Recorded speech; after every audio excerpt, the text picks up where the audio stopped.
They're a primitive and violent race. They're a young species. Freedom is the right of all beings. Necessary sacrifice to bring peace to this planet.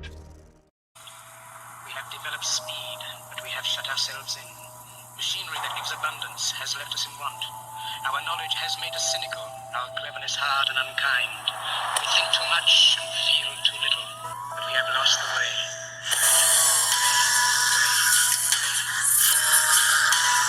We think too much and feel too little. More than machinery, we need humanity. More than cleverness, we need kindness and gentleness. What the Without these qualities, life will be violent. All will be lost. Lost, lost, lost, lost. Things that make you go, Mirror neurons and imitation emulation. Now, let's look at culture, the phenomenon of human culture. If you go back in time about 75 to 100,000 years ago, let's look at human evolution. It turns out there's something very important happened around 75,000 years ago, and that is there's a sudden emergence and rapid spread of a number of skills that are unique to human beings, like tool use, the use of fire, the use of shelters, and of course language, and the ability to read somebody else's mind and interpret that person's behavior. All of that happened relatively quickly. Even though the human brain had achieved its present size almost 300,000 or 400,000 years ago, 100,000 years ago, all of this happened very, very quickly. And I claim that what happened was the sudden emergence of a sophisticated mirror neuron system, which allowed you to emulate and imitate other people's actions. So that when there was a sudden accidental discovery by one member of the group, say use of fire or a particular type of tool, instead of dying out, this spread rapidly horizontally across the population, or was transmitted vertically down the generations. So this made evolution suddenly Lamarckian instead of Darwinian. It's a group of neurons called mirror neurons, which are in the front of the brain in the frontal lobes. Now it turns out there are neurons which are called ordinary motor command neurons in the front of the brain, which have been known for over 50 years. These neurons will fire when a person performs a specific action. For example, if I do that and reach and grab an apple, a motor command neuron in the front of my brain will fire. If I reach out and pull an object, another neuron will fire, commanding me to pull that object. These are called motor command neurons that have been known for a long time.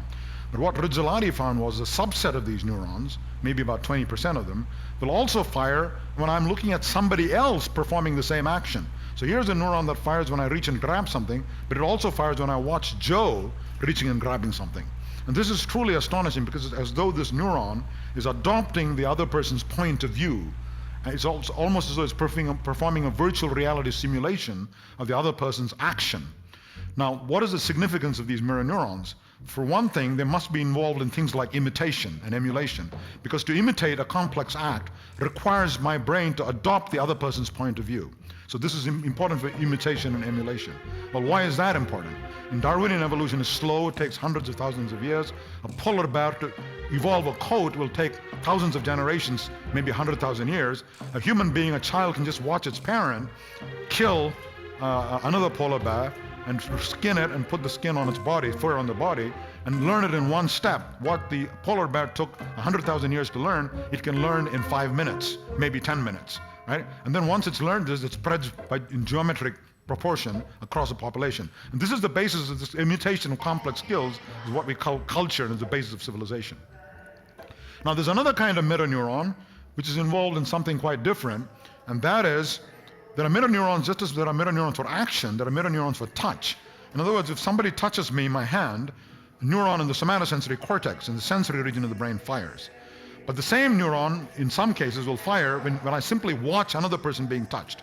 So it's empathizing the other person being touched. So most of them will fire when I'm touched in different locations, different neuron for different locations, but a subset of them will fire even when I watch somebody else being touched in the same location. So here again you have neurons which are involved in empathy. Now the question then arises, if I simply watch another person being touched, why do I not get confused and literally feel that touch sensation merely by watching somebody being touched? I mean, I empathize with that person, but I don't literally feel the touch. Well, that's because you've got receptors in your skin, touch and pain receptors, going back into your brain and saying, don't worry, you're not being touched. So empathize by all means with the other person, but do not actually experience the touch, otherwise you'll get confused and muddled. Okay, so there's a feedback signal that vetoes the signal of the mirror neuron, preventing you from consciously experiencing that touch. But if you remove the arm, you simply anesthetize my arm. So you put an injection into my arm, anesthetize the brachial plexus, so the arm is numb, there's no sensations coming in. If I now watch you being touched, I literally feel it in my hand. In other words, you've dissolved the barrier between you and other human beings. So I call them Gandhi neurons or empathy neurons. This is not in some abstract metaphorical sense. All that's separating you from him, from the other person, is your skin.